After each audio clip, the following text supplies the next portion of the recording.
Eugenia Romero, soy la secretaria de prensa del sindicato de UTEDI. Nosotros tenemos una juventud sindical bastante importante, ¿no? De militancia, que ya la venimos armando hace varios años, y nos parecía súper importante poder escucharte y bueno, que nos pudieras transmitir esos valores de la militancia y ese empuje y esa fuerza con tu juventud. Así que... Y entré a un colegio secundario en el que hay una historia de organización, digamos, muy larga y legítima, es decir, de ya como con una herramienta muy consolidada, un colegio de mucha gente, en la cual el centro de estudiantes cumplía un rol particular, digo, un colegio que naturalmente tenía con frecuencia asambleas, jornadas de debate, reuniones de delegados, demás. Yo ya sabía, apenas enteré, que yo quería ser parte de ese proceso. Entonces ya en primer año empecé a militar. La verdad, digo, no, en el momento de como responder en términos de aspiraciones individuales no me es posible, porque tuve siempre un recorrido muy colectivo, en donde siempre hice un esfuerzo enorme por entender la representación en una escala o en otra. En ese momento era como presidenta de mi centro de estudiantes, cuando eventualmente lo fui, o incluso aplica lo que al día de hoy, siempre intentar pensar en la representación no como una representación individual, sino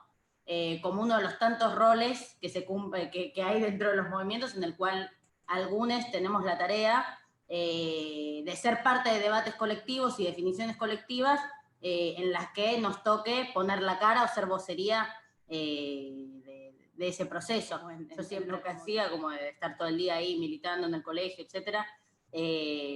fui ganando como, bueno, eso, herramientas para tener, como para creerme y sentirme capaz de ser referencia, digo, de ser voz de esos procesos, a pesar de que en aquel entonces no era tan usual que seamos las pibas las que hablan en las asambleas en vez de las que pintan los carteles, digo, toda una con la que tuve que pelear incluso internamente, pero nunca mis aspiraciones estuvieron escindidas de las aspiraciones reivindicativas de mi sector. Es decir, siempre que aspiré o que me puse objetivos no tenían que ver con quiero llegar a ser legisladora, de hecho para nada, nunca había pensado en eso, pero comprendía que al tener esa oportunidad enfrente a mí, por la referencia que había construido generacionalmente en el último tiempo, era importante que marque ese precedente teniendo esa posibilidad para que sean más los pibes y más las pibas que quieran participar, que quieran ser quienes tomen las definiciones y sobre todo porque la parte más difícil para mí de todo esto es sentir que soy un caso excepcional o que estoy sola en esa batalla, pero para empezar a sentirme más acompañada y espejarme en referentes más parecidos a mí, digo, con menos distancia, tenía que empezar a pasar, así que estoy todavía esperando ese momento. Una primera instancia, cuando tenía tipo 11 años, demás, quien me capturó, digamos, o sea, como quien me convocó, por quien me sentí convocada fue por Cristina. Estaba viendo la tele y ella aparece con una cadena nacional y a diferencia de lo como que se construye alrededor de esas cadenas nacionales en algunos sectores de la sociedad, para mí fue como, ok, la presidenta me está hablando directamente. Me sentía como en un café, la gente que conocí en mi militancia, ¿no? Como no solamente pasa por quienes ocupan lugares importantes en remeras o postales, sino como esa gente cuando apenas entré a militar, los compañeros de mi escuela, que los escuchaba pararse en mi división y me convocaba a su compromiso. Ahora, bueno, eso como por marcar más el recorrido, obviamente ahora también sumo otras personas que también me inspiran o me siento contenida por lo que expresan. Hoy Juan Grabois es una de las personas que yo más respeto y valoro, porque si bien tenemos matices en algunos planos, las discutimos muy transparentemente y creo que en su práctica y en su lógica de construcción me enseñó tanto que, bueno, que para mí es de la gente más valiosa, que más me gusta escuchar. Sí. Después, bueno, Alexandria Ocasio-Cortez es como un ejemplo en el que, bueno, con muchísima distancia, pero me veo espejada como en la presión y obsesión que veo que hay para con ella, pero como ella no tira la toalla en la construcción de una nueva representación posible. y eso a mí también me parece que está buenísimo. Y puedo seguir nombrando, no sé, también de otros planos, tal vez de Nora Cortiñas, para mí es una referente, un montón de compañeras feministas, Dora Barrancos, qué sé yo, digo, hay mucho para tirar. Pero hay días que lo tengo ultra procesado y hasta soy capaz de reírme porque, digo, la mediocridad de los debates a veces da unas joyas que tal vez no la festejo tampoco, entiendo el riesgo que implican, pero estando tan atravesada personalmente también me permito distender o sacarle peso. Ya hace tiempo no sufro por estas cosas, porque lo que me pasa es que yo soy una militante y ellos nunca me van a poner a discutir ideas, entonces si les presto atención me deprimo, pues voy a tener que hablar de cualquier otra cosa. Y paralelamente yo estoy trabajando, elaborando propuestas, digo, una serie de cosas que son las que me interesan, básicamente. Cualquier desviación de ese debate hacia mi cuerpo, hacia mi vida personal, hacia cualquier otra cosa, es como una bajeza para con mi recorrido y para con mis convicciones que no me funcionan. Además, entonces lo único que se les ocurre hacer es precisamente alterarte la agenda. Es ponerte a discutir retrocesos o mediocridades en vez de las propuestas y objetivos que tenés el potencial para desarrollar y poner en marcha. Entonces, los métodos de movilización que conocíamos están medio clausurados, es decir, como ahora ya fue apareciendo cierta creatividad, pensar caravanas, etcétera, pero la dinámica de antes era la del encuentro permanente. Entonces, eso sigue siendo un factor, obviamente, de dificultad, pero al mismo tiempo con la gravedad del contexto que estamos atravesando, en medio de una crisis mundial, digamos, sanitaria, económica, pero de sentido común, ¿no? En la que cómo se resuelven niveles excesivos e inauditos de desigualdad, y en ello hay lógicas de discusiones estructurales de fondo que se van a tener que resolver pronto, porque son caminos muy diferentes. Digo, entonces ahí creo que por pensar en esos aportes y en esos desafíos, creo que aportes tenemos muchísimos por hacer en este plano. Básicamente, y en este momento de la historia, creo que es porque somos parte de movimientos que reivindican cosas que no están todavía procesadas por el sistema político ni por las instituciones, si se quiere. Digo, el nivel de prioridad o jerarquización que hay hoy para pensar las políticas públicas de los movimientos feministas, ambientales o incluso educativos, no es la misma, digo, no tiene el mismo pulso que en la construcción de nuestras organizaciones. ¿A qué me refiero? Digo,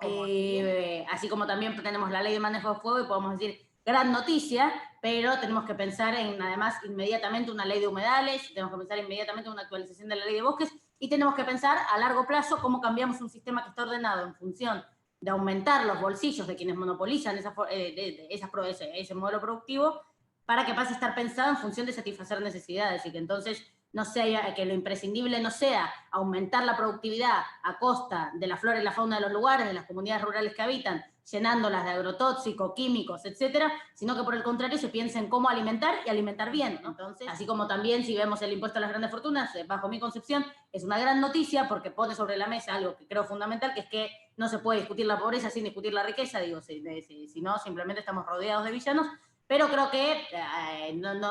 a mí lo que me pasa es que no creo que tenga que ser algo extraordinario y excepcional. Creo que tendríamos que acostumbrarnos a una sociedad que entienda que a quienes no les va a cambiar en absoluto la vida y quienes posiblemente, si miramos con lupa, tampoco no lo hayan hecho, no creo que lo hayan hecho sin ni una dosis del esfuerzo o sacrificio de la gente que de abajo lo sostiene, tenga la capacidad de sostener eso en el tiempo, que de hecho no es ni siquiera un planteo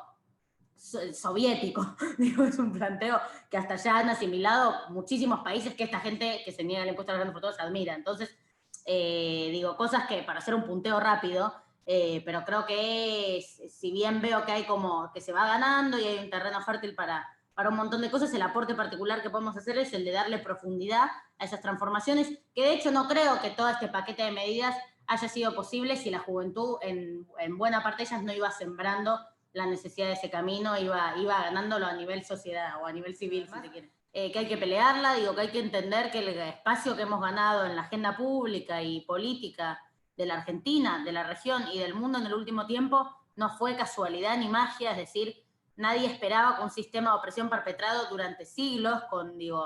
olas de transformación que tardaban mucho en desarrollarse y demás, se terminen encontrando con un siglo XXI en el cual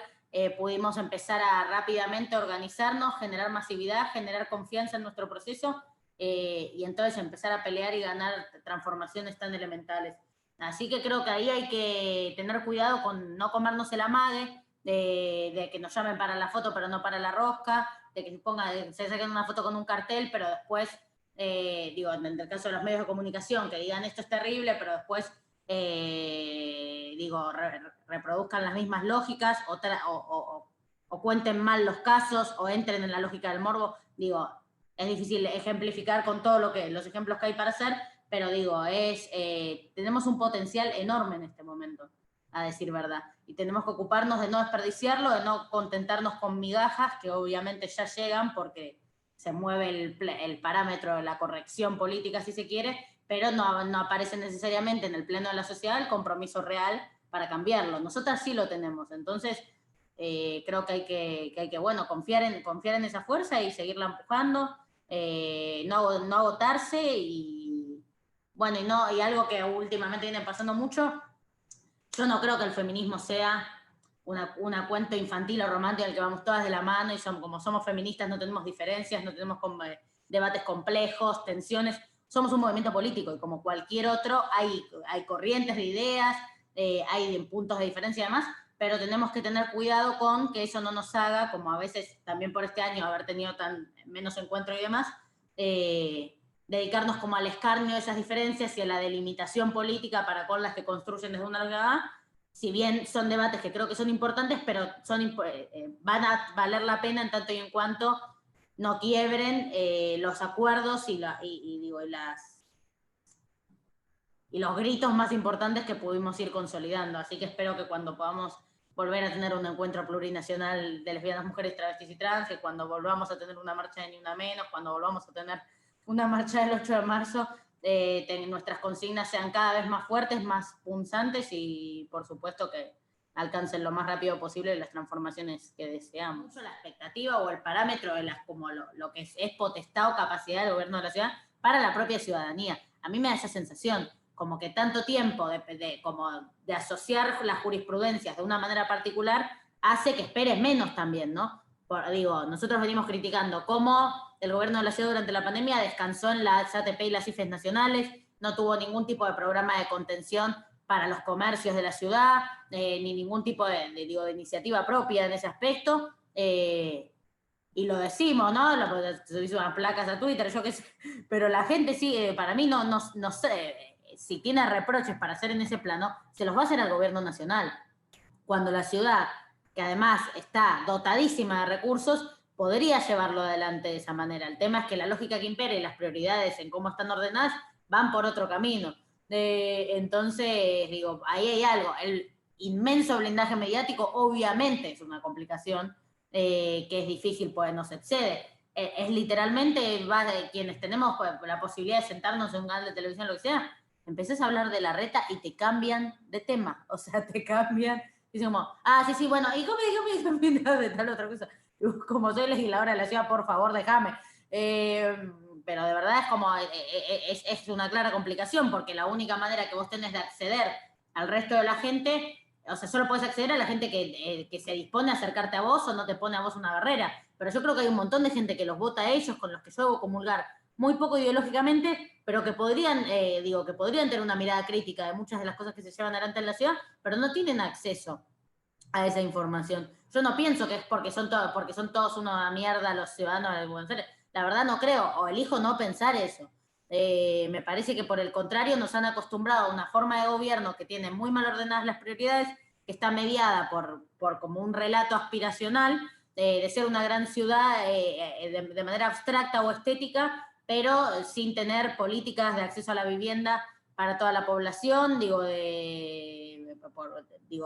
combatir, de urbanizar barrios populares de manera correcta, si bien en algunos planos avanzó, para los años que llevan encima es muy poco, con una educación pública de calidad, y hoy un montón de cosas que no que no se propusieron llevar adelante y hay que empezar, hay que aprender a mostrarlas. ¿Cómo hacemos eso? También agradecerles la invitación, las preguntas, el interés, para mí obviamente siempre es un honor,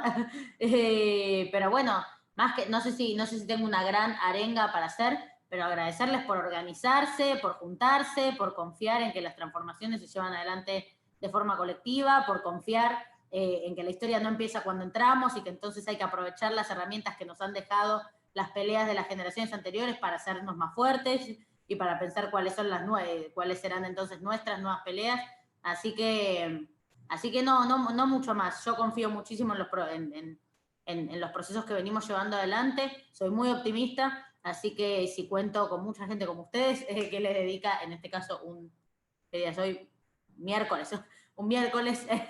estar hablando conmigo entre las muchas cosas que deben hacer. Eso para mí siempre es esperanzador, que haya gente que le pone el cuerpo y la cabeza a pensar una sociedad distinta, a invitar a alguien a que le cuente cómo la piensa uno y cruzarlo y pensar. Para mí posta es una cosa que de ninguna manera el viraje neoliberal del mundo se esperaba que se podía sostener con semejante compromiso, así que hay que pelearlo a muerte, básicamente, defenderlo hasta el último minuto. Porque bueno, obviamente a mí, yo creo que soy parte de una generación a la que intentaron educar culturalmente para prepararse para un mundo cada vez más competitivo, y sin embargo, digo, terminamos siendo una generación signada por la vuelta, en el caso de la Argentina, por la democracia y por la vuelta a un gobierno de ampliación de derechos que en buena parte nos marcó que en realidad tenemos que pensar cómo hacemos un mundo en el que nos eduquen para ser cada vez más solidarios, si se quiere, y sabemos que, bueno, si no tomamos por asalto la realidad, digo, la realidad que conocemos para convertirla en la que queremos, no va a pasar porque sí. Por el contrario, se va a volver cada vez peor. Así que siempre, bueno, invitar a eso, a que militen, que se organicen, que piensen, que le pongan el cuerpo. Sonará un poco abstracto, pero bueno, así son siempre los finales. Así que nos estamos cruzando, espero, y espero que cada vez con más victorias y con más festejos y con más derechos por delante.